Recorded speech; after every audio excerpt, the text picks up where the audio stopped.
What's up, everyone? Back for another vlog, and this one's a bit different because, well, it's a live vlog. And I haven't been live on my channel for, man, it's been about 3 months. I think the last one was around, it was around Halloween during the 10 days of pumpkin. And I was actually going to do this video, and you can tell what this video is going to be about by the title.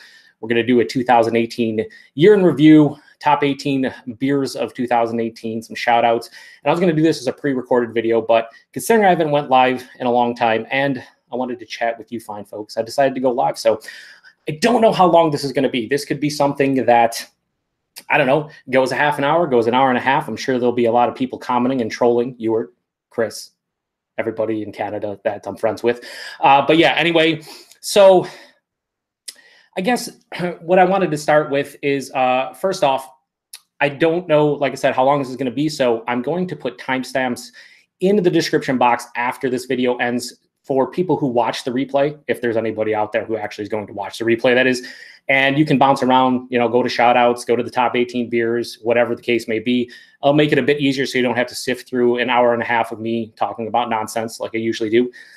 In addition to that, I'm going to be checking the comments section regularly, and hopefully we have a lot of terrible comments or a lot of great comments.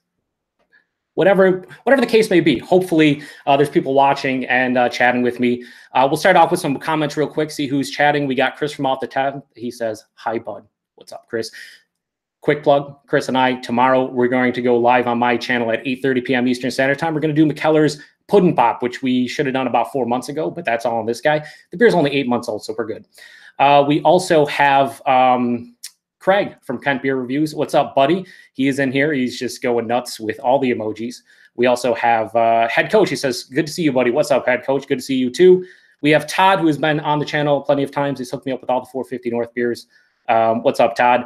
We also have Chris again saying, "Live all night, baby." Settle down, Chris. Teku Murray, you were here with a bunch of hearts. I'm sure that it will turn into straight venom at some point when he, you know, trolls me. Eric Lyons fan says, "What up, Joe?" What's up, Eric? He also says hashtag creepy. That's what my channel's all about, Eric. Chris says, "I love you, have my baby." Chris, I can't tell you about it later. We have Ashley Sexton says, "Cheers." And then Ewart says, "Joe is the new queen of BeerTube." Well, thank you, Ewart. I appreciate that. Anyway, that's it for comments for now. Like I said, I'm going to be checking them on and off. But this one's really just talking about my year of being a BeerTuber, which is something that a lot of people watching me right now never thought would happen. I never thought it would happen. So quick story time. I know Ewart's going to be a fan of this, but quick story time.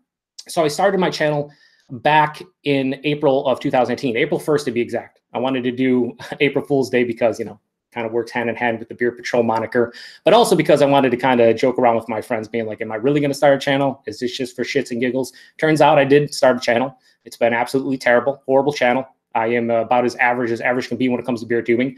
But that wasn't my first foray into beer tubing. I've been watching BeerTube since 2009. So we're going on almost 10 years, which not coincidentally was when I first got into craft beer.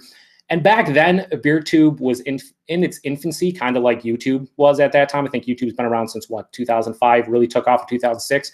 Back then, you only had a handful of BeerTubers. And I watched the vast majority of them. Fast forward a couple years later, and I really started to befriending a lot of the Canadian guys who are in the chat right now, like Ewart, like Chad, aka the Albino Rhino, Lee Russell, Nick over at Maxwell Stars Beer Reviews, so on and so forth. And in the middle of 2012, I sent out a message on YouTube when you could actually send messages out. Like they had their inboxes, sent, received, everything was fantastic.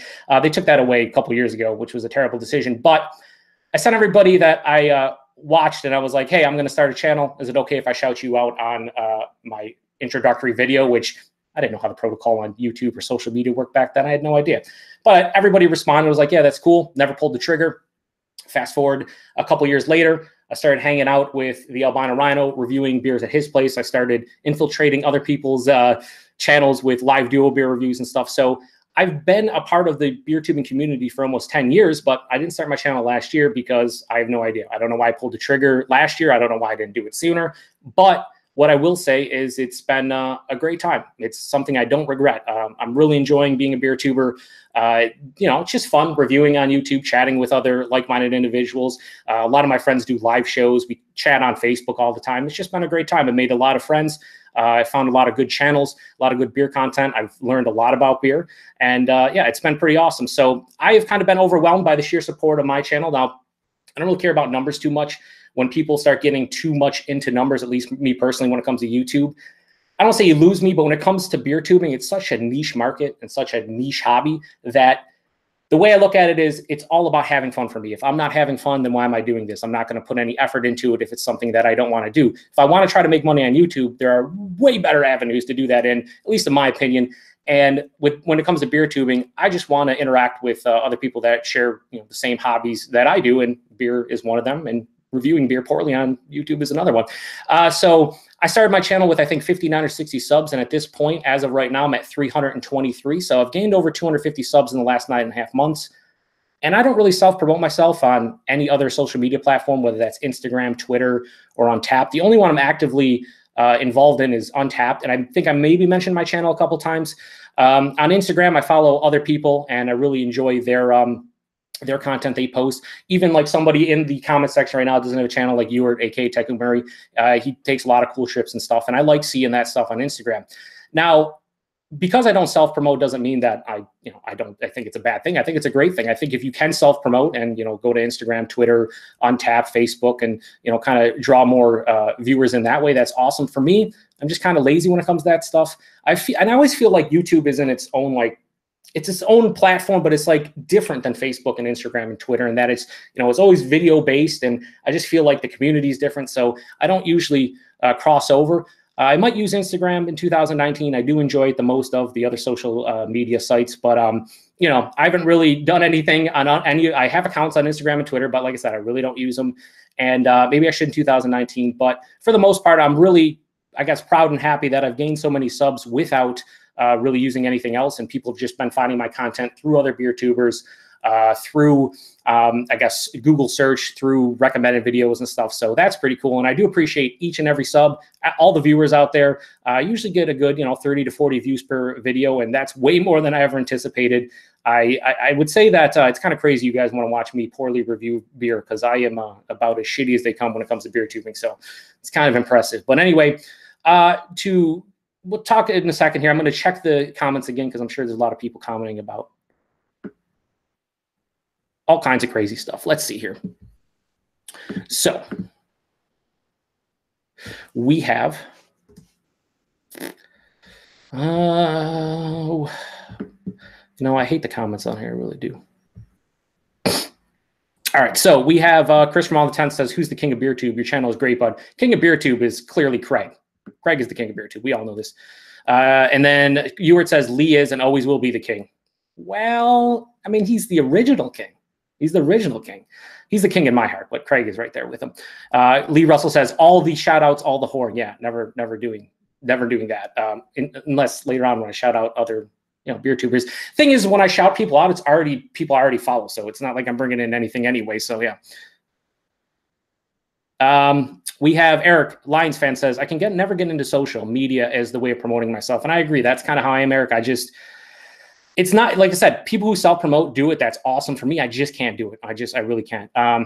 It's just something that I don't know if I ever will be. If I did pick one, like I said, Instagram would be it, mostly because I feel Instagram is very quick and to the point. I don't think Facebook or Twitter is really for me, but whatever. Eric Gilbert says, cheers, here for the other half, sons. Yeah, I am drinking double dry hopped, all green everything. One of my favorite beers in 2018, but I've had it before. And I'm doing this because of Eric Gilbert and mostly Paul over at PA Brew News. Delicious. Anyway, Ewart says, or Craig just says, I just subbed. And then Ewart says, I just unsubbed. So yeah, I'm even again. Actually says, don't be so modest. Your palate isn't terrible. It's mediocre. That's an improvement. I thought it was absolute shit. Lee says, where did the other half of Joe go? Goddamn skeleton up in here. Yeah, I mean, we're going to talk about that in a second. But yeah, I mean, I have lost some weight. Ewart says, Jerry's the king of wrestling. Lee is the king of BeerTube forever. And then Lee says, Ewart is my favorite P on Wrestling Talk. Baby, some Dust the Road, baby. What's happening? That's not really Dust the Road, but is it, baby? I don't know. Anyway, so yeah, to go to like review our year in review for my channel in 2018, I reviewed 191 beers in about, exactly 9 months, because I started on April 1st, right? And that's about 21 beers per month, which is way more than I initially expected. But when I first started, I was reviewing like 3 a week, and somehow that has evolved into 1 per day. Now, I think I'm probably going to keep 1 per day going forward, especially since I've kind of dialed in my reviews. They're shit. They'll always be shit. But at the same time, now you don't have to trudge through 10 to 12 minutes of shit. It's more like 6 or 7. So I think people can handle a review per day, and I'm totally okay with not everyone watching every review, because obviously that's not going to happen. I would imagine that most of the viewers of my channel probably don't watch my content regularly, which is fine. But for those of you who do, I try to make it where it's a 6-7 minute video, and that's pretty much it. And yeah, I've been posting like a review per day for about 3 months now. Probably going to keep it going. But the one thing I am going to do, and this is all on me, it's all on this guy. I did a really poor job of diversifying the content on my channel in 2018. 2 things I really did poorly. Number one, the amount of different styles I reviewed on my channel were absolutely just incredibly low. Listen, New England style IPAs, pastry stouts, fruited sours, barrel-aged beers, that's all the rage. I know you were settled down, you know, just let's drink a Pilsner once in a while, and I'm totally with you. I would be lying if I said those aren't some of my favorite styles. And I know for the vast majority of other beer tubers and a lot of craft beer drinkers nowadays, those are the styles that they seek out.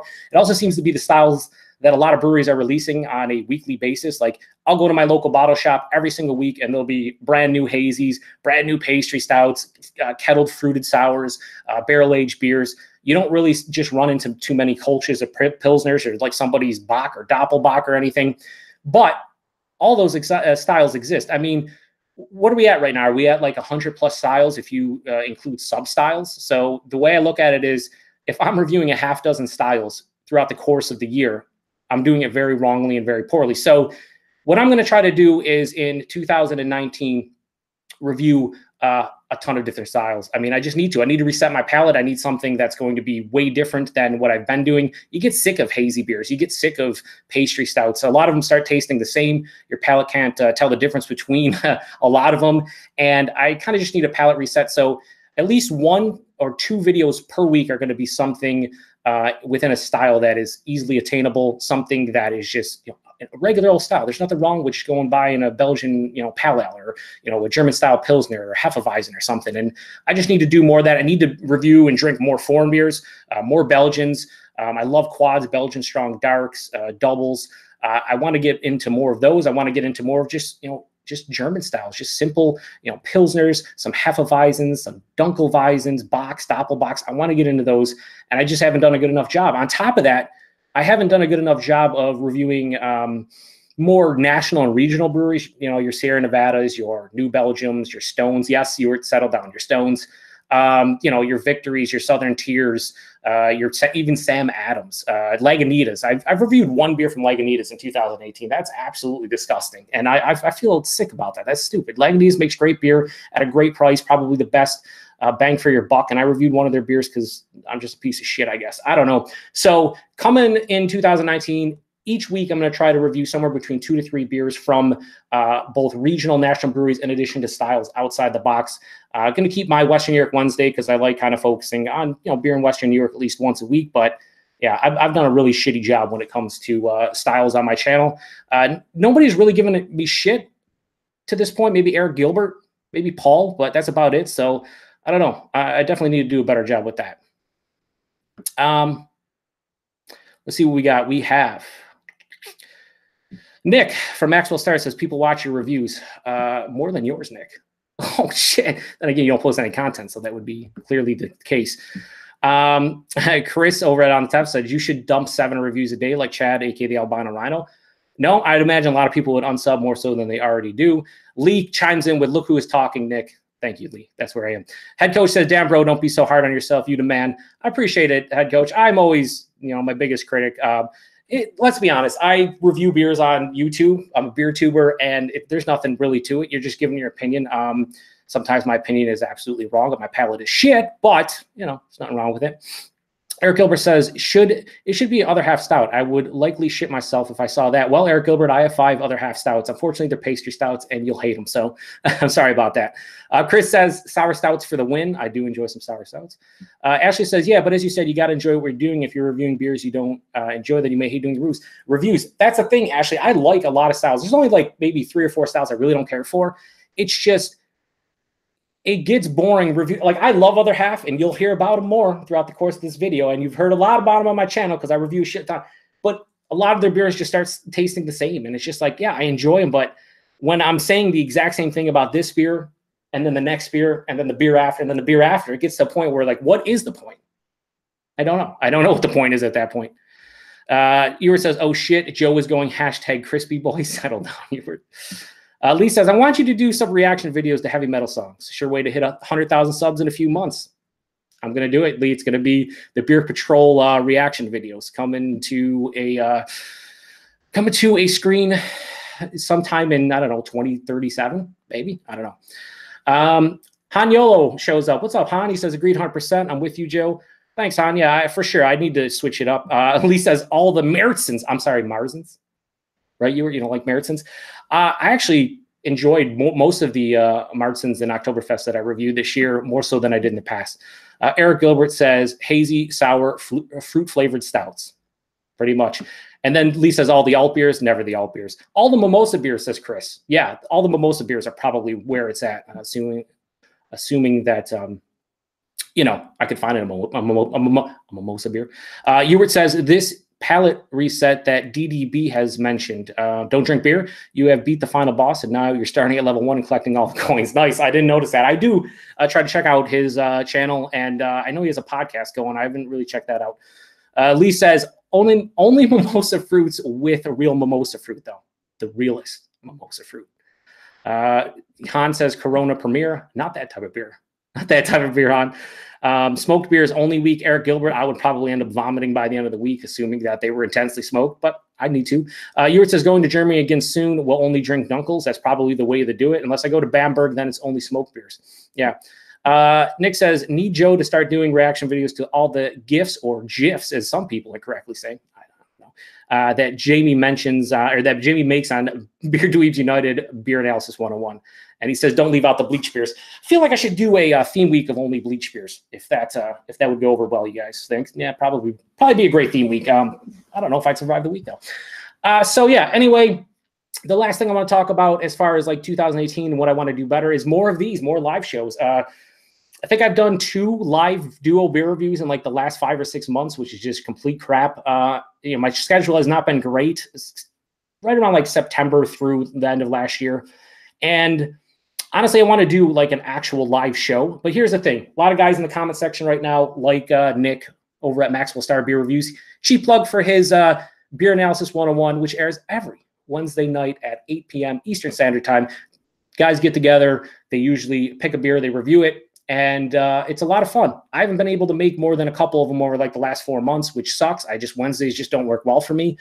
They usually have the post-analysis that devolves into absolute chaos, and Nick usually ends up pulling down half of the post-analysis because of certain individuals.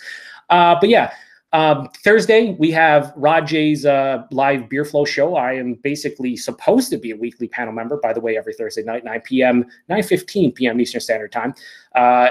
Eric over at Eric Alliance Fan and our buddy Todd joins usually. I've only made like 1 or 2 of those in the last couple months as well. So I want to do a live show on my channel that works for me, but I would love feedback from anybody watching right now. Anybody that watches is back. If I do a live show, what do I do? I do the same thing that everyone else does, just get like a half dozen people together and just talk? I mean, isn't that kind of at this point what Wednesday and Thursday nights are for? What do we do? You know, break down styles? Do we all review a beer? What is there honestly to do? Honestly, what is there to do? I don't know. That's why doing a live show, to me, I haven't thought of a good idea. No one has really mentioned anything that seems, I don't know, reasonable. So I want to do a live show at some point. I'd probably be Monday or Tuesday night, but I just don't know what that would be. So if you guys have any great ideas, let me know. I know all the Canadian guys, I'm sure, could think of something. but then Redbeard would probably ruin it. Shout out to Redbeard. But yeah, so I do want to do more live reviews, live shows like this, live vlogs, maybe just chat and whatnot, because I do love the interaction. That's the whole point about being a beer tuber, which I kind of failed to mention, is that the interaction between other beer tubers, people who comment, subs, it's the best part about them.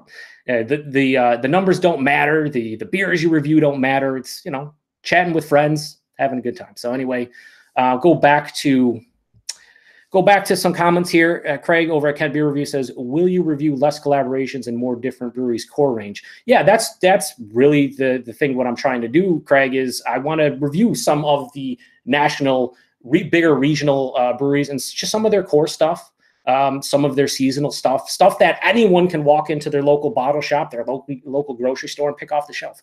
I feel, and when it comes to like people watching content, that's what people enjoy watching, something they can go in locally, buy the beer, and then watch the review before, after, whatever the case may be. There's usually two types of different people out there when it comes to watching, watching beer reviews. People who love to watch the review and then buy the beer, like get a recommendation, and people who don't watch the reviews until drinking the beer. I can go either way. It doesn't matter to me. Nobody really influences whether or not I will run out and buy a beer. I take beer reviews and Untappd check-ins and beer advocate reviews and even friendly recommendations from good friends as only that. A resource that I can add to whatever I was thinking about doing anyway. If 10 people tell me not to buy a beer that I was thinking about buying, then maybe I'll stick to my guns and, or not stick to my guns. Maybe I'll just say, hey, okay, I won't buy that beer. But, you know, the only way you can really know for sure if you enjoy beer is buying the beer yourself and enjoying it. That's it. I mean, nobody can tell you what your palate's going to perceive when you drink a beer. So, I love watching everyone's reviews, but at the end of the day, my palate, as terrible as it is the only one that's going to tell me whether or not I enjoy a beer. So, Lee, I can't read that. I mean, I understand I can't read that. Eric Gilbert says, I can't read that as well. Come on, guys. Listen, I'm not trying to burn my channel down. All right. Lee says, we will miss you, Joe. Think of how hard it is for me to hang out with all these other creeps. Full respect to you, Lee. The fact that you have to like be in a beer analysis 101 with Redbeard, Greg, and Nick. Yeah, that's terrible. Yours not even the worst of the bunch. That's the sad thing. Chris says Cards Against Humanity. I'm pretty sure Nick has cornered the market on Cards Against Humanity on his channel for about 5.5 hours every single night. You guys try to play that, because that last live stream was insane. It's totally insane. It was just, yeah. Ewart says, don't do any live streams during Monday Night Raw. Duly noted. That's why I'm doing one right now. Nick says, that's the key. Make a show about beer tubers all telling Redbeard to stop talking over you, although that might be taken. I don't want to piss Redbeard off any more than I apparently already have. So that sounds like a great idea, though, Nick. Honestly, it does. Ewart says, someone needs to go back to the Canadian beer news. I'm lost. I am lost, too. Eric Gilbert says the Redbeard and Greg only live stream would be outstanding. I don't think it would be. I mean, it'd be outstanding from really no point of view, honestly. Nick says, I have no idea what's going on with the Canadian beer news since Joe stopped doing it. Yeah, maybe I just bring that back. Maybe I just bring back a live show of nothing but Canadian beer news. I don't read any comments, just like 20 straight minutes of Canadian beer news and just go offline and let you guys digest all that awesome news. French Hawes beer reviews is nice. What's up, guys? It says, hey, PaTroll, sorry I'm late. Love watching live shows about beer. What's up? Are both of you watching or just you, Scott? I'd imagine it's probably just you. Lee says, yeah, we need a BDU without Chad and a fucking cat box. Gump Mustang for the win. Oh, man. What's up, Jeff? No Jinx. Just turned you on. Sorry I'm late. You guys don't need to apologize. Literally, I didn't think more than maybe like a half dozen people would show up. So the fact that 13 people are watching right now, as I like to say, that's more on you than me. What are you guys doing with your life? This is terrible. Anyway, so yeah, 2018, good time. Met a lot of good people. I really appreciate all the support. But 2019, like I said, I'm going to do a lot better job of reviewing, diversifying my channel, doing a lot better with that. You can't expect any better reviews because, listen, I'm tapped out. So, yeah. Anyway, it's just Scott. Jeff's doing research. Aha, nice. Well, I appreciate you guys. I appreciate you watching, Scott. Tell Jeff I said hi. So yeah, not much more to talk about 2018. I'm going to continue reviewing beers 2019. Oh, one other thing I want to do is more on location videos. But for those people who actually review in the chat right now or watch this back, is it strange to do live on location reviews? I did one at the New York Beer Project in Lewiston, New York. I'll tell you what, I want to do more, but it was fucking creepy as all can be. Like, I'm just telling you right now, being out amongst people doing live or even not live, just pre-recorded videos is the worst shit. Like, I feel like an absolute humongous dork, which I know I am, but even more so when I'm out in public going like, oh, hey, I got a flight of beers. Let me review this. It's weird, but at the same time, I want to do more because I, again, want to diversify my channel when it comes to content. And I feel like a lot of people like watching that. I just don't. It's fucking weird. It's weird. It's very weird. Like, I can see like a beer fest.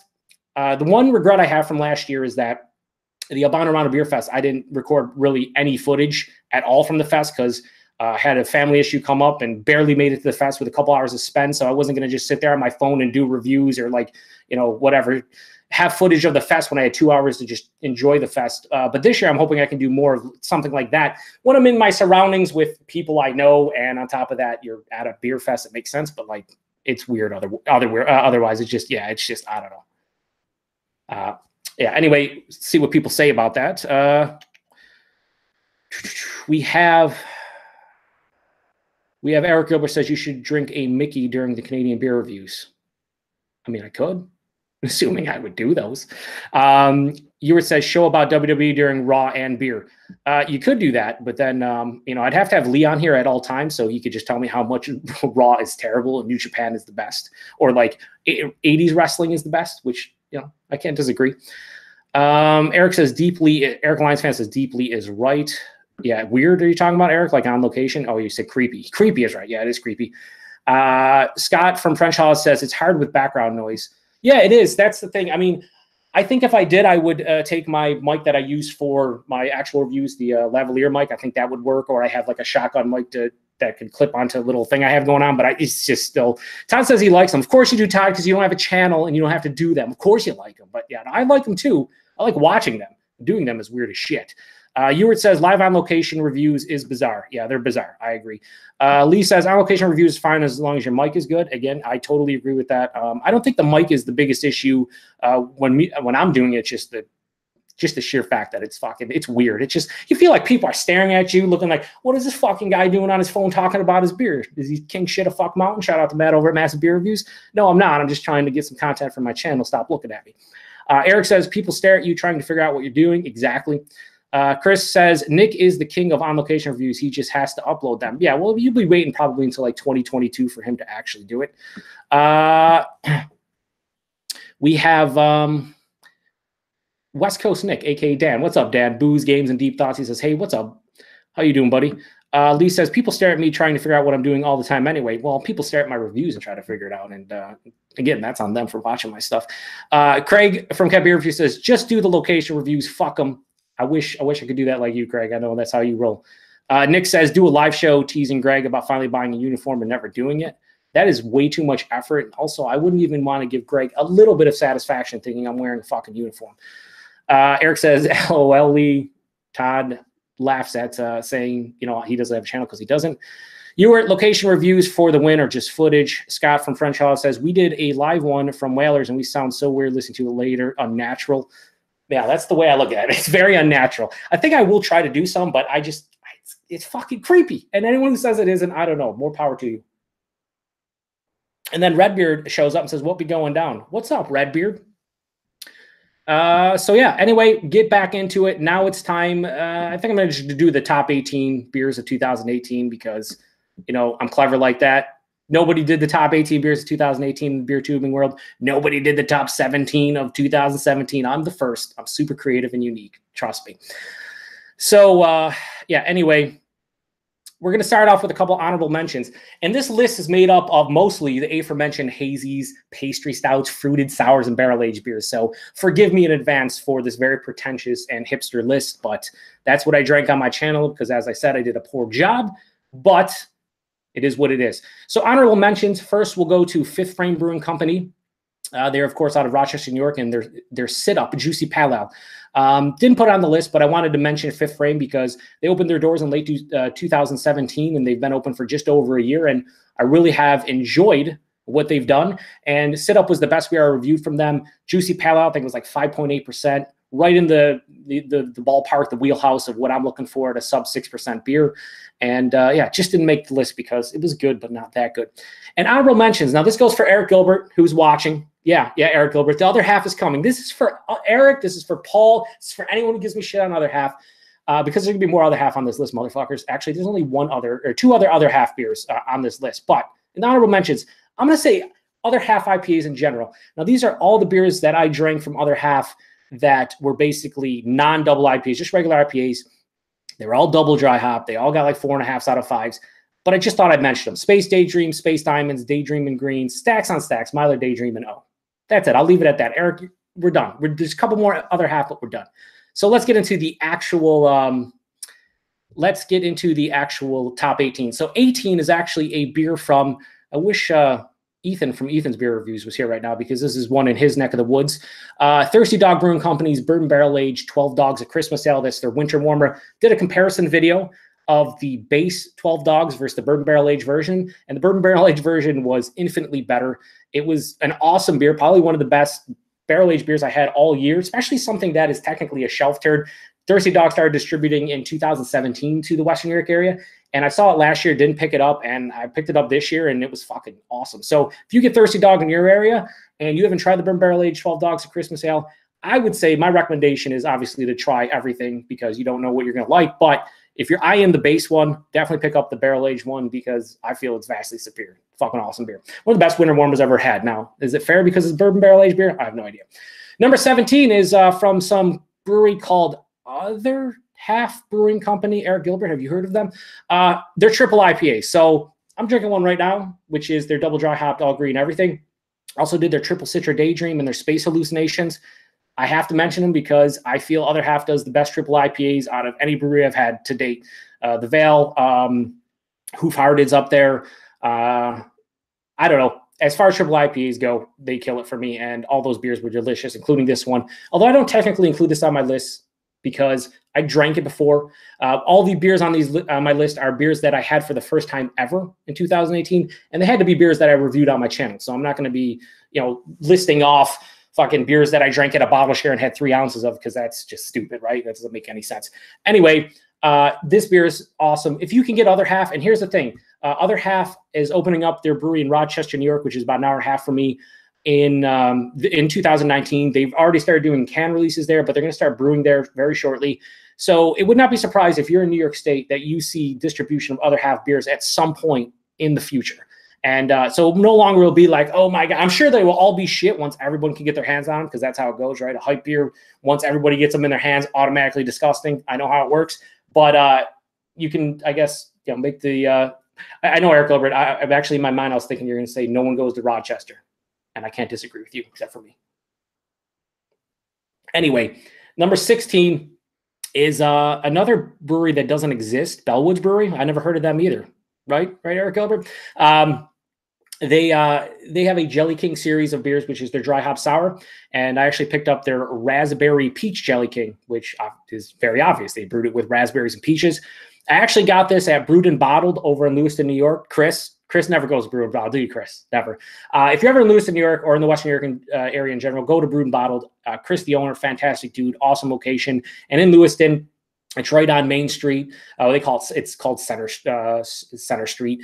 And there's so much cool stuff to do there. There's a brewery right next door. But Chris always has great beers. And he actually hooked me up with a good price on this one. It was $16. And he was like, you know what? You buy a lot of stuff from me or whatever, $10 for a crowler, 32-ounce crowler. It was worth every penny because it was fucking delicious. And it's my 16th beer on the top 18 list. Number 15, Equilibrium Brewery, their MC Squared. I've had Equilibrium before, but MC Squared, I don't want to say it's like kind of one of their like staples, but one of their beers that's pretty well known. And yeah, I got my hands on that and Fluctuation, and MC Squared was fantastic. It's the first beer that I had that Matt over at Massive Beer Reviews likes to refer to as like water nerd treatment. It's funny because Equilibrium and Jeff, I see no jinx in the comment. I'm going to read comments at about halfway point of this. So guys, keep a comment. I'll definitely read them. But Jeff, I don't know if you get it as well, but like the Old Nation beers along with Equilibrium have this distinct, for me, like acidic orange juice vibe. And it has to be the water or maybe the yeast, but I'm thinking it's the water. Equilibrium had it in spades. Absolutely fantastic. That's a great beer. Number 14, an actual kind of different beer. It's Amagang Brewery's Double Barrel Double L. So it's a Belgian style double that is double barrel aged. I forgot what they used. I want to say they used a bourbon and like a rye whiskey or something like that. And this was actually recommended to me by Kyle over at No Hype Beer Reviews, one of the channels that I discovered this year. Kyle's a great guy, awesome content, but he reviewed it and he was like, oh man, this is really good. And I was like, okay, if I see it, saw it for like $4, picked it up. Not a bad decision. Don't regret it at all. Fucking awesome beer. One of the few like non-pastry stout, hazy, fruited, sour beers. It is barrel aged, but at least it's a Belgian style double. Number 13, Ewart. If you're still watching Teku Murray or any of the Canadian guys, again, Eric Gilbert, I don't know if you heard of them, but Barncat Artisan Ales. They're Triple Simcoe. So Barncat's a small brewery in Cambridge, Ontario, which I believe is just to the north of Brantford, and they really do small batches. They canned for the first time in 2018, and Triple Simcoe was given to me from my buddy Sean. So shout out to him.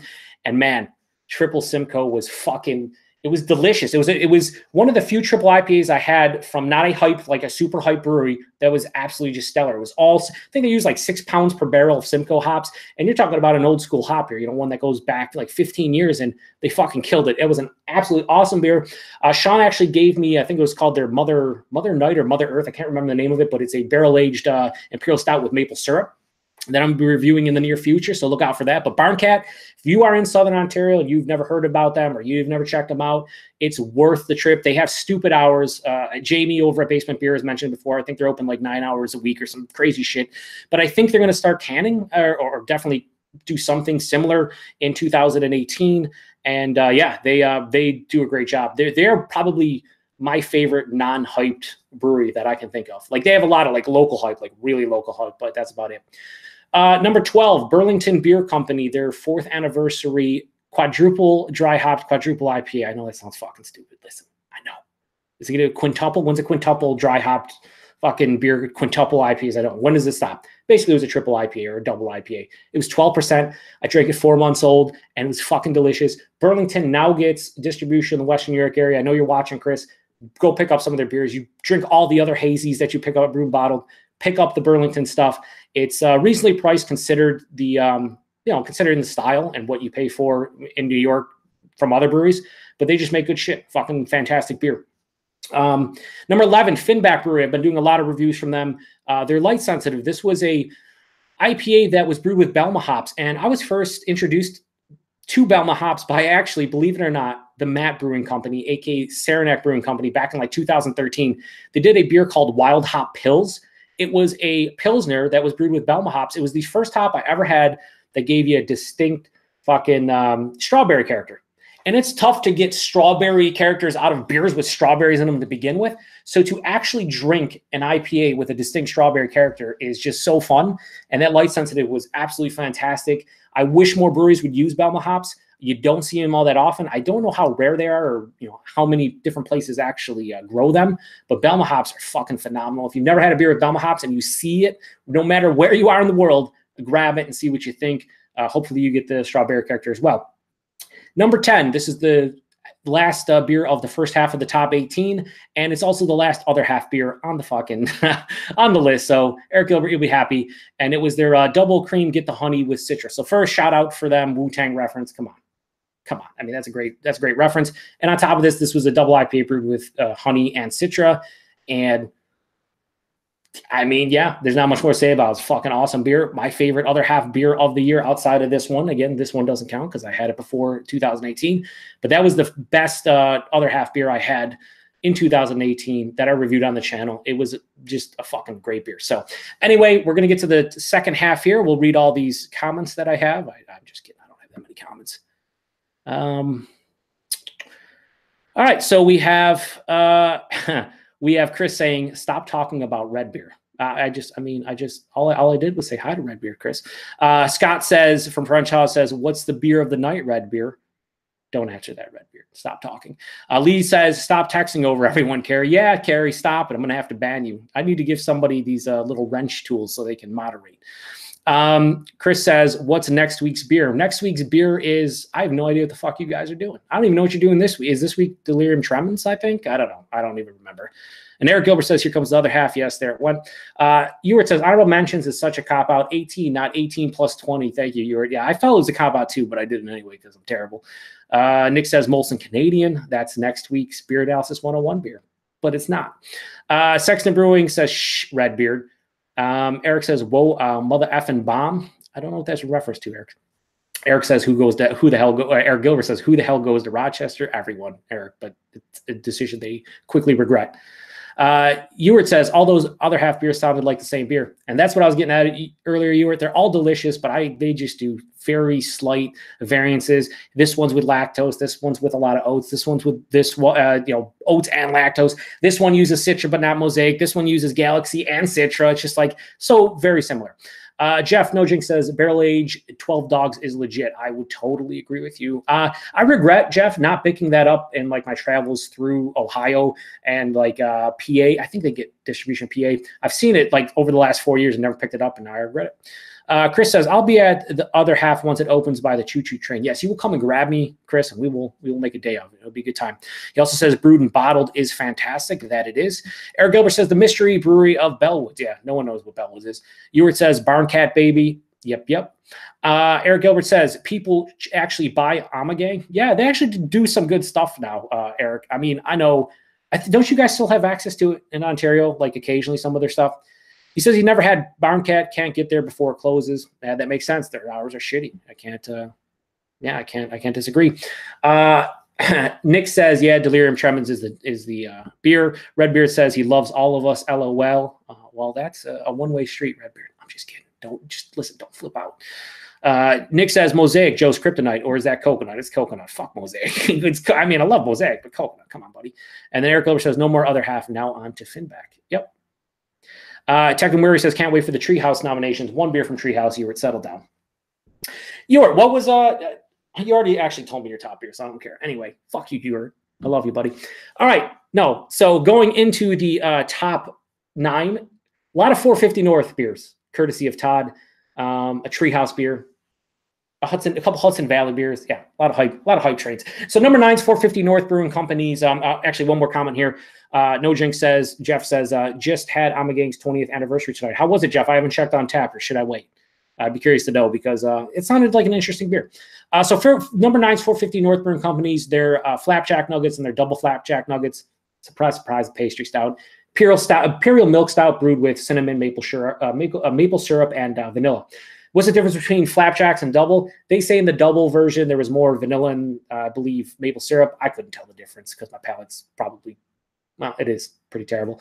But they were both delicious beers. If you like pastry stouts and you like beers with maple in it, then you should like that one. Number 8, first appearance on the top 18 list, but not the last. Hudson Valley Brewery, their Pure Lake Semillon, which is a sour IPA brewed with Semillon grapes. So Hudson Valley, in my estimation and I guess my experience, are like the kings of sour IPAs. Now, sour IPAs aren't a huge style, but a lot of breweries are doing it now. And they do it to almost perfection. This beer, Pure Lake, was just fucking absolutely gorgeous. I loved it. I could drink a ton of them, but they're hard to get. You know, the brewery only. It's tough to get their shit. So I wish it was readily available because I would always try to keep a 4-pack of some of their beers in my fridge. Absolutely great beer. Number 7. I don't know if I didn't really want to put them on the list because of certain things happening at the brewery, but Founders Brewing Company, their Curmudgeon's Better Half, the 2018 vintage.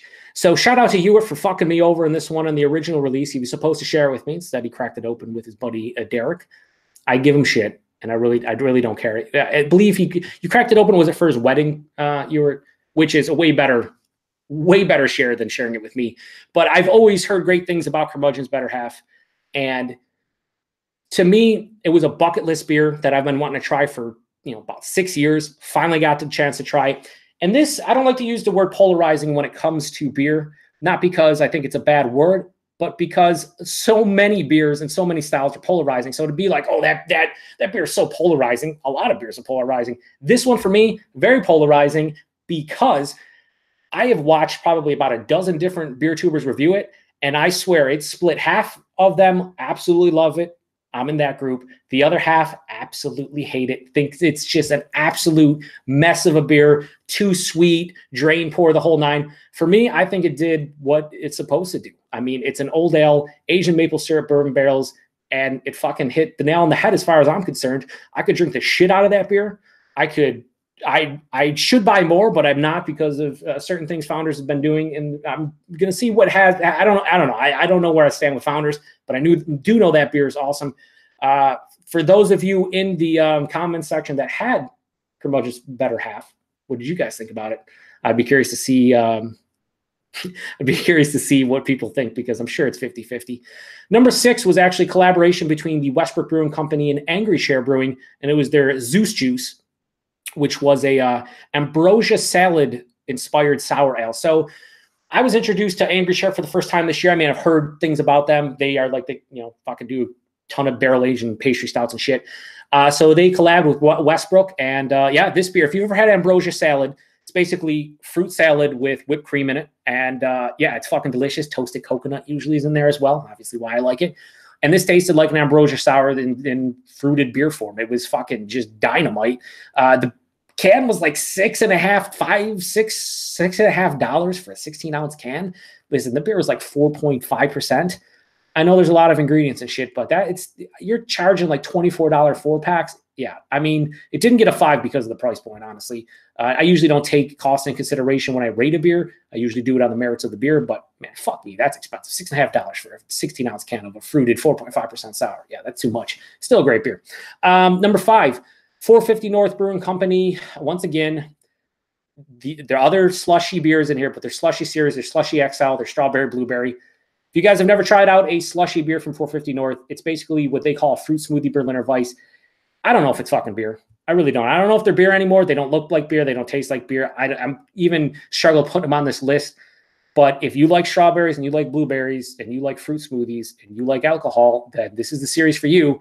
This beer was 8%. It drank like it had no alcohol in it, and it was fucking absolutely delicious. Don't know what's up with the slushy series other than I'm not sure if it's beer. Regardless, it's absolutely fucking tasty. So, I mean, I can't really say too much bad about it. And thanks to Todd for all the 450 North beers, by the way. Number 4, this was one that I was really super excited to try. Finally tried it, and I couldn't be happier. Bell's Brewery, their bourbon barrel aged Expedition Stout, the 2018 vintage. So this was a beer that Eric over at Eric Lyons Fan, he actually grabbed a bottle for Todd, Rod, and myself. He actually sent it to me in a beer mail, which I'm probably going to age or maybe share with some friends. But this showed up locally, and I did a head-to-head between the base Expedition, the 2018 vintage, and the barrel-aged 2018 vintage. And let me tell you, I know Bell's, I don't say they get a bad rap nowadays, but they're not hyped like they were 5-6 years ago, because now their shit's available everywhere. I mean, Hop Slam, when that used to come out in 2013-14, people around here, I remember the first year Bell showed up here, I think it was 2014, and Bell's Hop Slam showed up here, and I swear, man, they were sold out at every bottle shop in like 2 hours. It was absurd. Now Hop Slam just, sits on the shelf. So many beers. But this was one beer from Bell's that I was really excited to try, and it lived up to its, I guess, the own perceived hype that I had for it. This beer is, I think, listen, I haven't had the 2018 Bourbon County from Goose Island, but based on availability and price point, this beer is just as good bang for buck, in my opinion. It was fucking delicious, and it was $7.99, 12-ounce bottle. You're looking at like typically $11 to $15 for the Bourbon County for a 16.9-ounce bottle, but you don't have to really seek it out. I know a lot of people out there be like, I could find Bourbon County locally on my shelves. Well, not everyone can. It sells out around here instantly. So it's not one of those beers that just hangs out on the shelf in Western New York for, 5 months and you find cases of it. So when I saw Bourbon Barrel Aged Expedition Stout show up, it was everywhere, and it didn't sell out. It was hanging around for days, if not weeks. So yeah, it was fucking delicious. That was a delicious beer. And I can't stress enough, if you have not tried Bell's Bourbon Barrel Aged Expedition Stout, you owe it to yourself to try it out if you can get Bell's stuff. Yeah. Anyway, we're going to check the comments and we'll do top 3. Drunken One's here. He says, hey, Joe and chat. Not like the actual person chat, the actual chat. What's up, Drunken One? Todd says, just plain goodness, talking about, what were we talking about, Todd? Should I just play, is it 450 North? Probably 450 North, like the double double flapjack nuggets. The fucking names, the whole nugget series, Jesus. Jeff No Jinx says, it was really tasty. Best Amagang I've ever tried. Oh, the 20th anniversary. Nice. I might have to pick that up then, Jeff. You know, you're selling me a little bit. People are saying nice things to Drunken One because he deserves it. Eric Gilbert says, I only use rate beer. Haha, motherfucker. Now, that's a good troll, Eric, because no one uses rate beer. Let's be honest. Eric agreed about the Founders Curmudgeon Batter half, so that's awesome, Eric. I know you were digging on it. Eric Gilbert says, F you, Founders. I can't disagrage. I can't in some respects, Eric. I could not disagree. Eric Lyons fan says, like the DKML love-hate, which was their barrel-aged malt liquor. A lot of people like that. A lot of people absolutely despised it. So, yeah. Ewart says, better half was pretty great. I can't disagree. It was fucking great. Eric Gilbert says, Founders should be Flounders now. The hate is strong, but I mean, I can't, like I said, I can't really say much about it. Ewart says the original version didn't hold up too well, floaties. Even though with floaties, it was still pretty delicious though, right? Jeff says, I loved Curmudgeon's Better Half. Bought a case of it at the brewery release. There you go. So actually in my comment section, there's way more people enjoying it than not liking it. Ewart says, I need Founders to get their shit straightened out so I can get back to buying them. I agree, Ewart. The stuff that I read and I saw was just absolutely just ridiculous. Like it's now you're seeing a lot of it come out at different plants and stuff. It's ridiculous. They need to get their shit together. That's totally unacceptable in this day and age.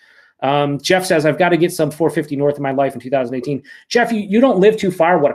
Was it like an hour and a half, 2 hours from the brewery? You need to do a trip on one of their Friday releases. Todd has went multiple times and just, yeah, their fucking beer is good. I'm sure there's some people that don't like it, but yeah. He says, Todd said, yes, slushies. Yeah, the slushies, the double flapjack nuggets, all that shit. Todd, almost everything for 450 north was good. Craig says, same here. You were in agreement with the Founders hate and hoping they get their shit together. Eric Gilbert says, slushies, it isn't beer. Again, can't disagree. Eric says, Bell's is solid even though I give them crap. Bell's base stuff, like I love Two Hearted. Like I haven't had it in a couple of years, but I like Two Hearted. Oberon is one that I'm in the minority of enjoying it. Like I don't really care for Oberon. It comes off as just like a pale weed ale that's just boring and simple and just, I don't know, I've had way better American wheat beers, but there's a lot of people who love that. So, you know, you're allowed to do that. I mean, that's the great thing about beer, right? But Bell's, I really like their barrel-aged stuff. I like Black Note, the barrel-aged Expedition. Didn't they just come out with a barrel-aged Third Coast ale too? Like, I'd love to try that. I think those are in like 750s maybe, or 22-ounce bottles. Jeff says Bell's barrel-aged Expedition is the bomb it is. Rainier Parade says, why all the hate for Founders? You should do a search. Rainier Parade Founders has gotten themselves in some stuff. There's some racist stuff, going on at their brewery, and the way they handled it was really piss poor. So, you know, I'm not into it. Eric Gilbert says, speak English, please. Eric, you watch my channel. You know I'm incapable of it. Like I do speak English probably about 70% of the time. 30% is pretty much gibberish and just me being terrible in general. Dan says, I hate the fact that I have to review two Founders beers before all the stuff hit the fan. Well, that's the thing. Dan. You don't have to review them, but I get why you would. I mean, it sucks behind me. I have two Founders beers because they're both fucking delicious. CBS from 2017 and this year's Curmudgeon's Better Half. But I'm hoping they get their shit together. I'm always giving people a second chance, and if they can clean up their act, then I'll buy their stuff and support them again. There's too many good breweries out there now, though, for them to act the way they did and think that it's not going to affect them. I feel like I don't want to say they're being egotistical, but it's like, come on, that stuff is unacceptable in this day and age. Get your shit together. Scott says, you have a worse potty mouth than my DPW coworkers, which is tough to beat. Fuck. Look, my channel's probably never getting monetized at all, and this is how I speak in real life. So, yeah, I drop a lot of F-bombs, motherfuck, shit, this and that. I don't care.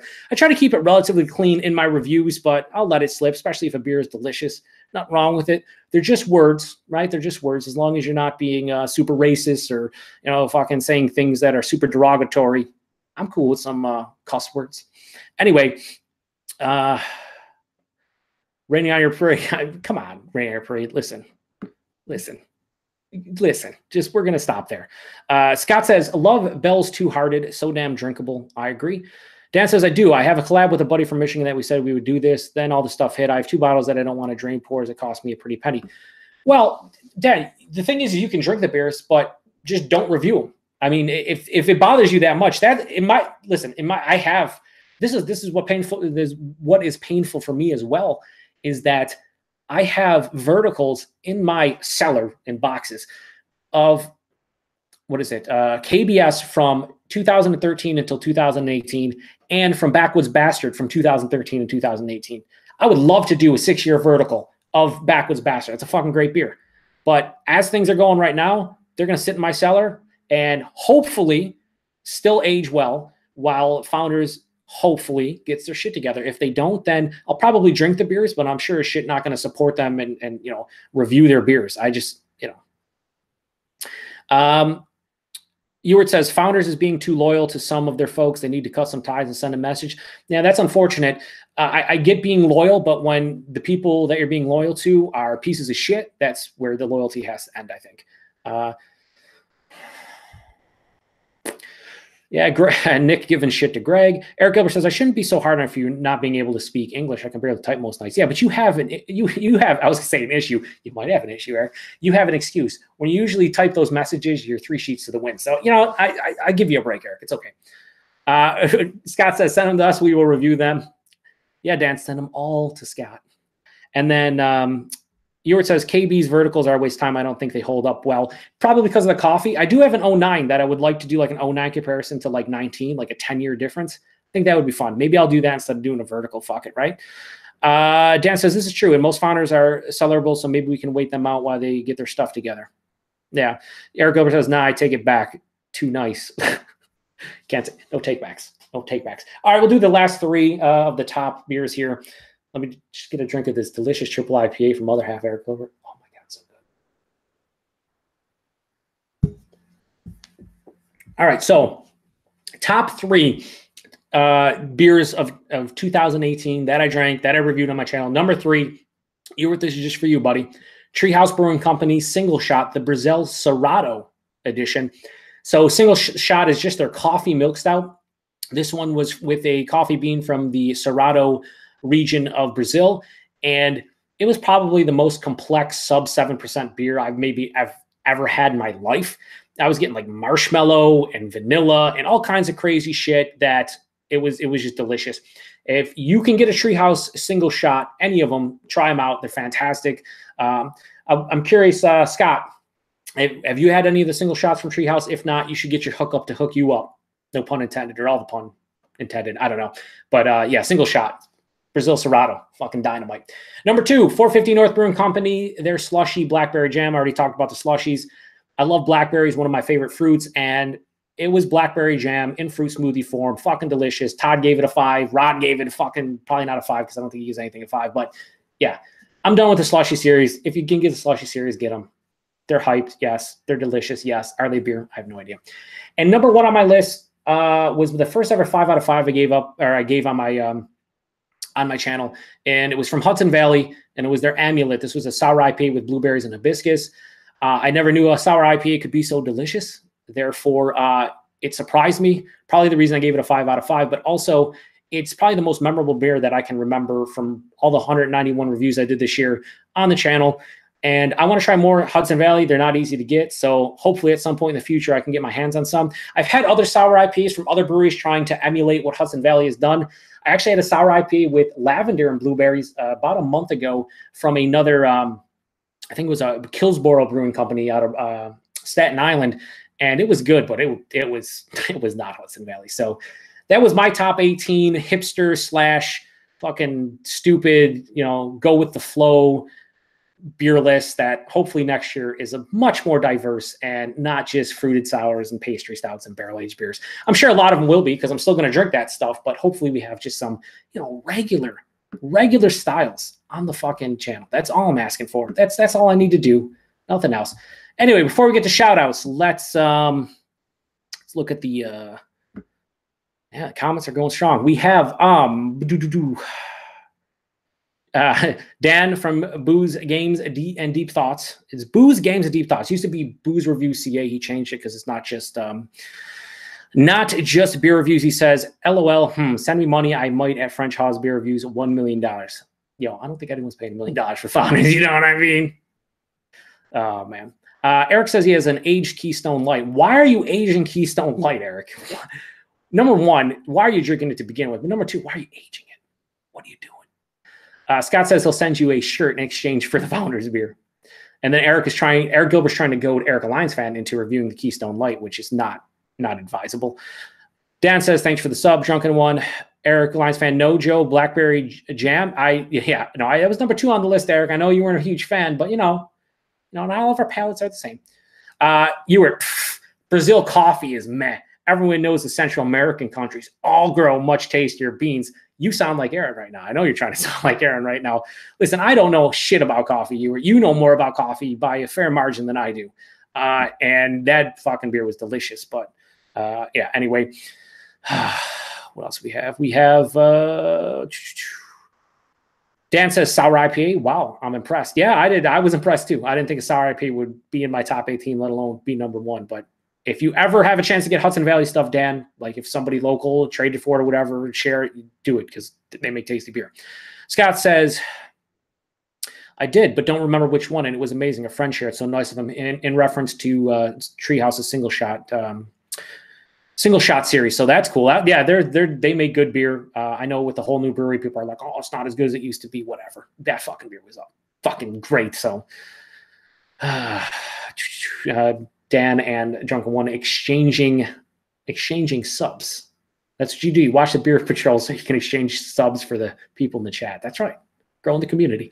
Off the 10 says, good list. Thank you, Chris. As did Dan. That is a great list. It was a lot of great lists. Ewart says, all your beers were loved by kindergartners as well. Weird. Yeah, no. A lot of the kindergartners probably could drink like the 4% slushy and have no idea. Even the 8% one. It's, definitely very, very juice. And to shout out Eric Gilbert, he says hipster juice list for sure. We have Drunken One sub and all kinds of people. Rainier Parade, greatest macro beer of the year. Samuel Adams New England IPA, my most consumed beer in 2018. Well, I will say Rainier Parade, that was a fucking good beer, a really good beer as far as macros go. I had it this year, and you know what though? I haven't seen it probably in the last 6 months in my area. Like that was one that came and pretty much went and didn't show back up. So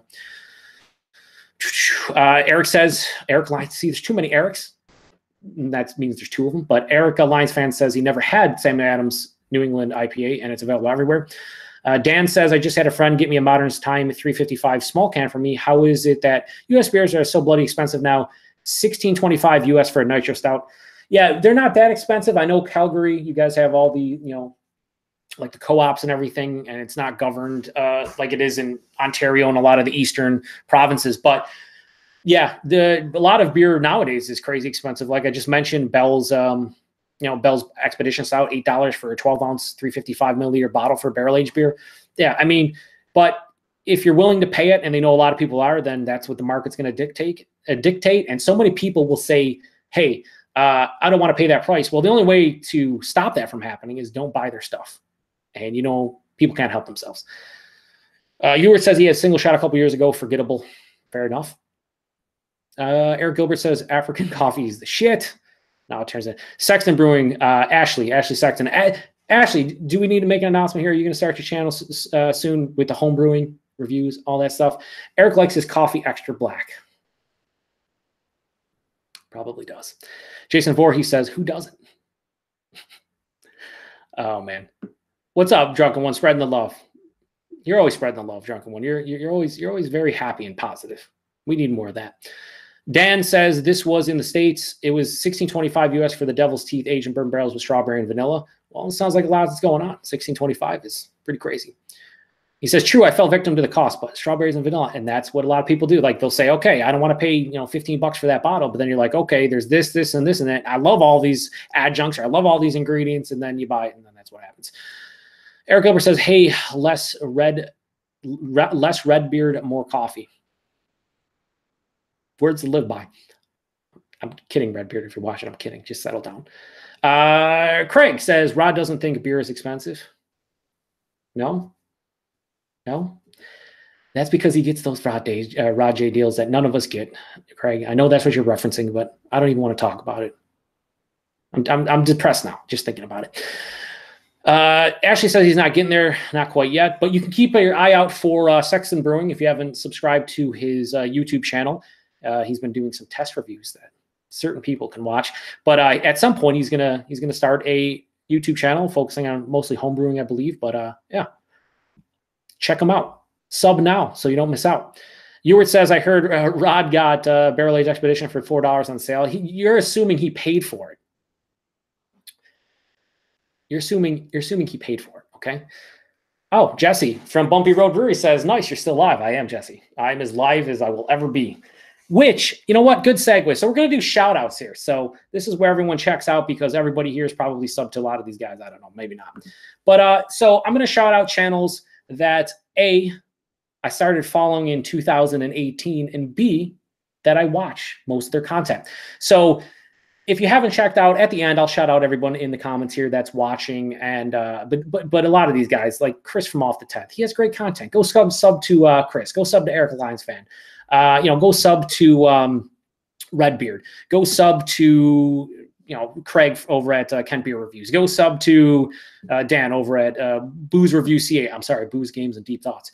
Go sub to all these guys. I've been following most of their channels for at least a couple years now. They all have really good content, good dudes, but they are not channels that I started following in 2018. So these shout outs are for all channels I've started following in 2018, and we're just going to do it real quick because I can.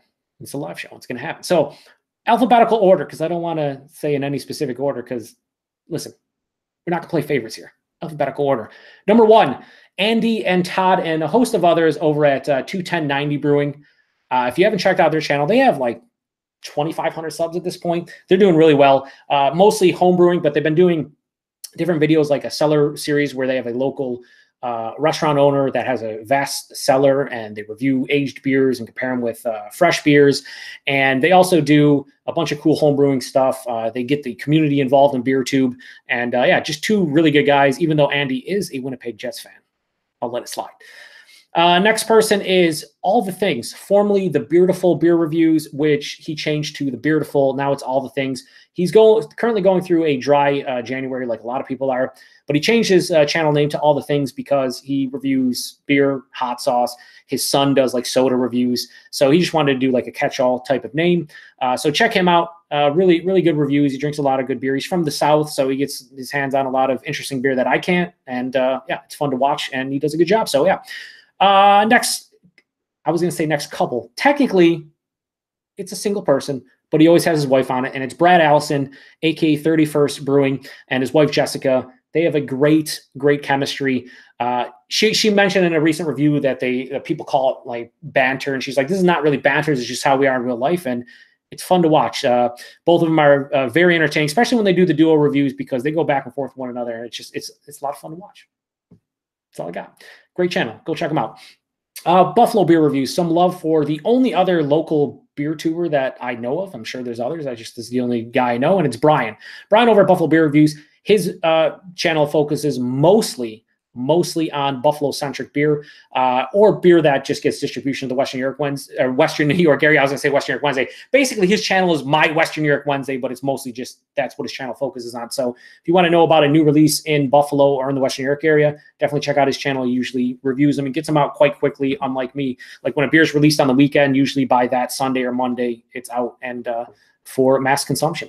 The next guy is a guy who just popped in to the chat over here, and that is Jesse over at Bumpy Road Brewery. So Jesse has a sense of humor that I vibe with. Great sense of humor. His videos are really solid as well. He does home brewing. He does what he likes to call New Hampshire tastings. They're reviews, Jesse, but Jesse calls them tastings because he's like, I don't know enough to review, but neither do I, and I still call them reviews. But I do like that he calls them tastings, and he does usually New Hampshire-centric beers. So if you're ever in New Hampshire and you watch any of his content, then you kind of have an idea of what to grab. We've done one beer mail trade so far. We're probably going to do more in 2019. I owe him a box of goodies that I'm going to probably send next month. So yeah, check out his channel. Really good dude, good content. And I think he did his first live stream last week. So if he does some live streams, you can expect utter chaos in a good way. Next is Brandon and Trish over at Craft Beer Pours. Trish actually has her own channel, One Sip at a Time. Brandon does pretty quick reviews and whatnot, but they are the kings of live streams. They like live stream 5 times a week. They like to include the the comment section. They include all the viewers. They do a great job of interacting with everybody in the community. So yeah, great channel, especially if you enjoy live streams. And if you're watching this right now, you might. Maybe you don't. I don't know. I think you do, though. So go check them out if you haven't. Next is another persons. Actually, Scott is in the comments here. But Scott and Jeff over at French Hawes Beer Reviews. These guys have a good back and forth. They review a lot of New England-centric beers. But they've been really diversifying their channel like I should be doing, and I will be doing 2019, reviewing a lot of easier to get beers and whatnot. And they do a pretty damn good job. What I like about them is they're very simple in how they approach the beer and how they describe it. So they don't go over the top like I have a tendency to do, like 45 different tasting notes that probably don't exist, and I'm just lying to you.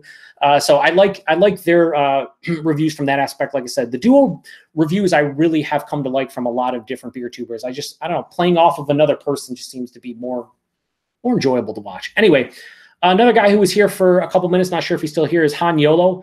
Han Yolo Reviews. I don't know his real name, and it's really awkward calling you Han. So if you ever want to tell me your real name, it'd be a little less awkward. You don't have to, just saying.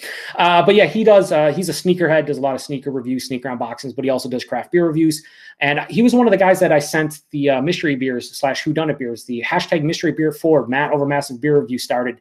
I sent him a box of goodies, and he did a pretty damn good job of all the beers I sent. So it was really cool to see that. But in addition to that, he's in the Pacific Northwest, and he gets a lot of those beers from like Great Notion and Fremont and all those breweries out there that I don't. And yeah, check him out. Good dude. Happy Trails to Brews, Bill. He hasn't been posting content the last couple months, but Happy Trails to Brews isn't only a YouTube or beer tubing channel. It's actually a bottle shop and like tasting room he opened in, I believe it's Spokane, Washington. So if you're ever in Spokane, Washington, go over there and check out Happy Trails to Brews and say hi to Bill. He's been doing reviews, I think, for like a half year or so. Like I said, he hasn't been posting content lately, but I know he had the grand opening. I think it was last month. And yeah, so he's pretty busy, but some good content. We also have the guys over at NerdSense, Sean and Mike, and sometimes Reed. These guys are introduced to by Kyle over at No Hype Beer Reviews. And again, the whole duo beer review thing where they play off one another. They get their hands on a lot of like whalish beers, but I enjoy watching that from time to time because a lot of guys I watch don't get like crazy whales, and they do. They live in New England, so they have access to Trillium and Treehouse, and the stuff they trade for is pretty crazy. But I just like their sense of humor. I just like, again, the banter between the two. Really good dudes. Next is the aforementioned Kyle over at No Hype Beer Reviews. He is someone that I found through Rajay over at Rajay Beer Ventures. And yeah, I really enjoy Kyle's reviews. He's somebody that is only like 3 or 4 hours from me in New York State, so he gets a lot of the same beers I do. And that helps me a lot of times to know like what's out. A lot of times I don't know like what the latest release is or whatever, and I'll see him review and I'll be like, oh shit, that's available. And yeah, he does a lot of theme weeks too, which I enjoy. His latest theme week was Sloop Brewing Company. I know Chris over at On the 10th has been drinking a lot of Sloop and been digging it, and that was a lot of fun. So yeah, Kyle and I did a beer mail trade. We'll be doing more, and yeah, hopefully you guys go check out his channel because he's a good dude with great content. The last two, the Party Source Reviews, Jonathan Owen, aka J.O., and Amos. The Party Source is a huge like liquor / beer / wine / party. It's a party store in Bellevue, Kentucky.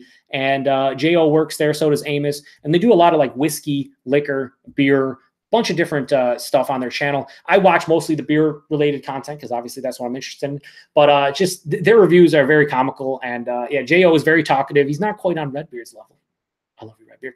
But yeah, they have a good back and forth. He always interrupts Amos, and Amos always gets upset. So I guess you could say J.O.'s Redbeard, and I'm Amos. That's right, Redbeard. Anyway, last but not least, Jay over at This Guy's Thoughts. He just reviews a lot of like, shelfies. And it's just something simple about watching somebody review a lot of beers just off the shelf. Something that I'm actually jealous of. I wish I would do that because, it's fun to watch people just review beers that, have been around for a long time. And he does a lot of local stuff. And I just like watching his content. He has a good personality and he's a good dude. So yeah, that's it for the shout outs of the channels I'm watching I began to watch in 2018. If I am subscribed to you and I do watch and comment on your videos and I didn't put you on this list, then my apologies. I made it pretty quickly. Didn't have a lot of, I wouldn't say I put a lot of time into it. I went through my subs and I was like, okay, this guy. I'm trying to think of who I started following in 2018. So, you know, quite a few, actually. Now we're going to read the comments and probably wrap this up. We've been going for an hour and 15 minutes. Maybe we'll take it to 9:30. It's probably going to take me that fucking long to read through these comments. Oh, my God. All right, let's see. Bumpy Road Brewery. Jesse says, cheers, Joe. Cheers, Joe. Cheers, Bumpy. Pleasantries are exchanged between certain individuals. Chris says, sub to Sexton Brewing, and once that channel goes live, 765 videos in one day. That's what you thought was going to happen on my channel. So maybe Ashley will actually bring that to fruition and make everybody happy. We have Redbeard says, cheers to everyone. Well, cheers to you, Redbeard. Ewart says, sub to me. Dan over at Booze Games Deep Thoughts says, you can call it Booze Review CA, but yeah. Yeah, I mean, you're actually, for people searching for Dan's, it's Booze, Games, Deep Thoughts. No longer Booze Reviews CA. Chris just subbed to himself. He realized he wasn't subbed to himself, so he subbed to himself. Redbeard just unsubbed so he could resub. That's crazy. And also, Redbeard, remember when we did that when you were like at 500 subs and people were unsubbing? That was funny. Scott says he loves Brad and Jessica. Me too. I think they're great. Eric says, my content sucks. Everyone better unsub. Haha. Beat you to it, Eric. I already unsubbed like 3 weeks ago. I'm just kidding. Eric says Brad and Jess are cool as hell. So the general consensus is that Brad and Jessica are good people. Bumpy Road says, I have the suckiest channel, Eric. Should we have some kind of competition to see who truly has the shittiest beer tubing channel? Because I'm pretty sure I'd finish in the top 3. Jesse says, all thanks, Joe, for the shout out. No problem, Jesse. I only shout out people that I actually watch and enjoy. So, and same thing with Scott over French Shaw says, thank you. No problem, guys. Like I said, I do enjoy your content and I watch all the videos. So Rainier Prey says, all beer tubers are great. No such thing as a bad beer tuber. Oh, well, raining on your parade. You have not watched enough beer tubing channels then, my friend. And certainly you haven't been watching mine. Bumpy Rose says, you can call him Han. Just keep it on the low. And then Ewart says, wrong. There are many terrible beer tubers. I mean, there's terrible everything in this day and age, right? And then Bumpy Road says, hence why I call mine tastings, Ewart. Yeah. Chris is all about Sloop, he says, for the win.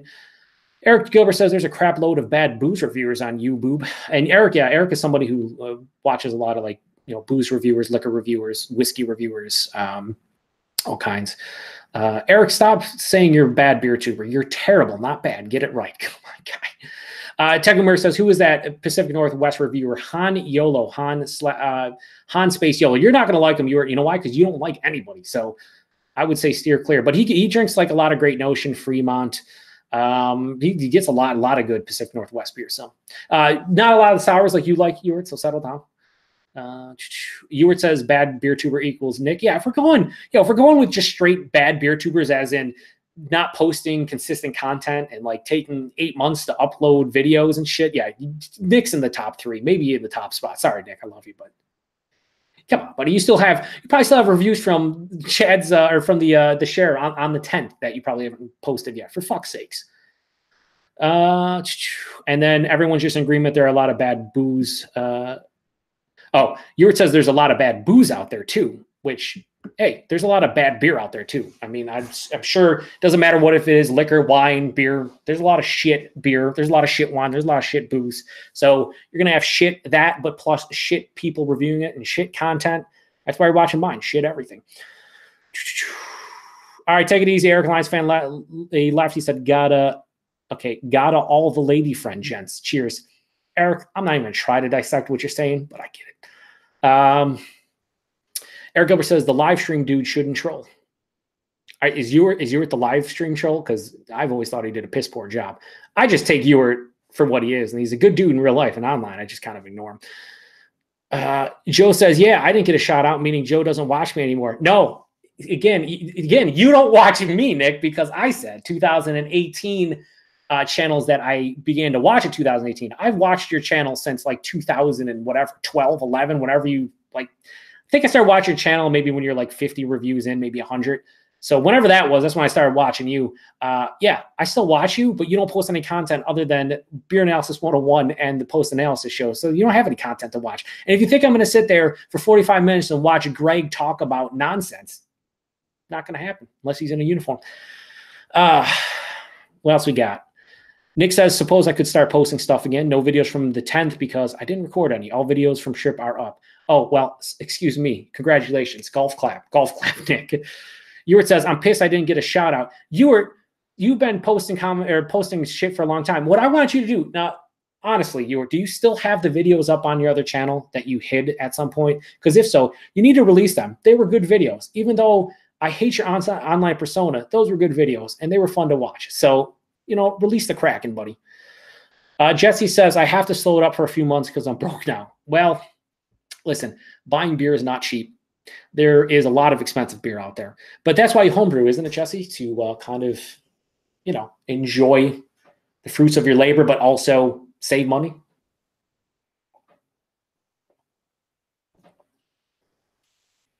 Eric said, oh, I meant the live stream host dude shouldn't troll. The name of the channel is the Beer Patrol, Eric. I don't troll in my actual video, so at least let me do it during the live stream when I'm getting trolled in response. Come on. Scott from French Hawes says, anyone know how many active beer review channels there are currently? That's a good question. If you're talking about straight active, I would put the number probably a couple hundred. I would, at the very least, if you're just talking straight up beer. If you encompass home brewing, if you're just talking beer reviews, probably a couple hundred. If you encompass home brewing, probably quite a few more. If you encompass channels like Dan, who does gaming in addition to reviews and stuff, it probably a lot. I couldn't really put a number on it, but there's definitely a lot. Chris on the attempt says the last bottle share was the best to date. Next year's Sexton party. Yeah, have we figured out where Greg's going to be for that entire night? Like, he's not allowed in Ashley's house, right? As far as I know, at least according to his wife. Jesse says homebrewing is not cheap. Not if you want to make crazy shit, right? But I mean, it's cheap if you're looking to do like a simple style. It's cost effective as opposed to buying it. But yeah, if you're trying to do all grain and getting crazy equipment and stuff, it's probably not all that cheap. Ewart says, if you don't homebrew, I can't take you seriously as a reviewer.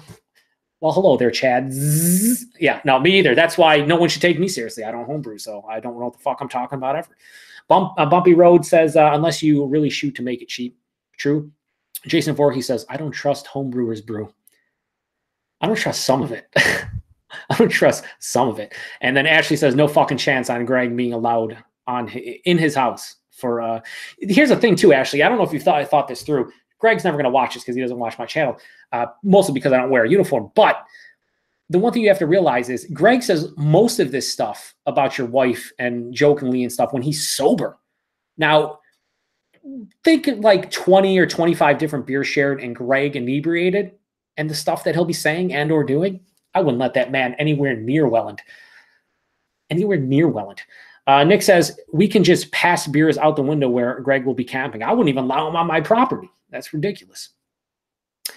Dan says, I'll be releasing a brewery video, $15 for a tall can, but so worth it. The first time I saw it in a can in Canada for brewery.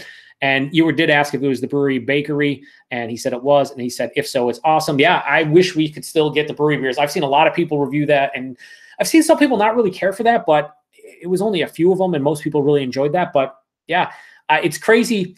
It's crazy. If you'd have told me 3 or 4 years ago that the brewery was going to have their crazy Imperial adjunct stouts in cans, I wouldn't have believed you, but yeah, here we are. Anyway, I think that's pretty much it for this live stream. I pretty much did my top 18, did the shout outs, talked about the channel. The one thing I will say, though, is I'm always open for suggestions on anything anybody wants to see, whether it's a series of beers. If you have any ideas for a live show, let me know. And like a realistic live show, okay? A realistic live show. I'm looking at you, Chris, Ashley, all the Canadian guys. A realistic live show that I could do every Monday or Tuesday. That would be crazy. I'd be into it. Take it easy, Scott. Have a good one. Thanks for stopping by. Like I said, say hi to Jeff. Have a good night. Keyword suggestion is to be best. I don't know what the fuck that means. I cannot be best. Chris says live after chat. If someone wants to host an after chat tonight, I will join, but I'm not going to do one on my channel after doing this video. I kind of was just going to do this video. I mean, offline, sure, but if somebody wants to do a live chat online, I'm game. Yeah, see, so Ashley says live show idea, pick a style and panelists bring their favorite of the style. And that was something I suggested. I've seen other people do that. I would not be opposed to that because it allows people to bring their favorite beers or of the style. So you're not pigeonholed into, you know, everybody have the same beer, which is increasingly more difficult when you have run through a bunch of beers. Like, you know, Nick's always struggling now to get a beer for Beer Analysis 101 because you reviewed, I don't know how many. So the simple fact of the matter is you do a style, everyone can bring their favorite style. One thing that I thought would be cool, this would take a little bit of effort, but I would totally be into it, is we do live group mystery beers. So we get one centered person to grab a couple different beers and maybe pick 3 or 4 beer tubers. You do mystery beers, you send them to the people, and then they do an entire live chat of a mystery review. I feel like the mystery beers are a lot of fun, or on my channel, Who Done It. So to do like a group panel of a live mystery or Who Done It beer review, that would be a lot of fun, but it would take the logistics of it. I don't know how possible it is.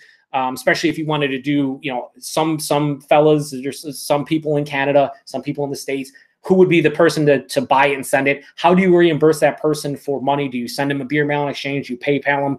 What would, how would that work? So I would really like to do that at some point. I'll see if I can make it happen. I think that would be fun. A live duo mystery beer review, or a live trio, maybe a live trio, maybe 3 or 4 people. I don't know. We'll have to think about it. So if you're watching this in the chat or you watch this afterwards, apparently we're going to be going over to, it looks like Redbeard's channel for a live after show. So I'm going to end it here. And like I said, I'm going to put timestamps in for everybody who doesn't have the time to watch back an hour and a half of this show. I appreciate each and every single person who,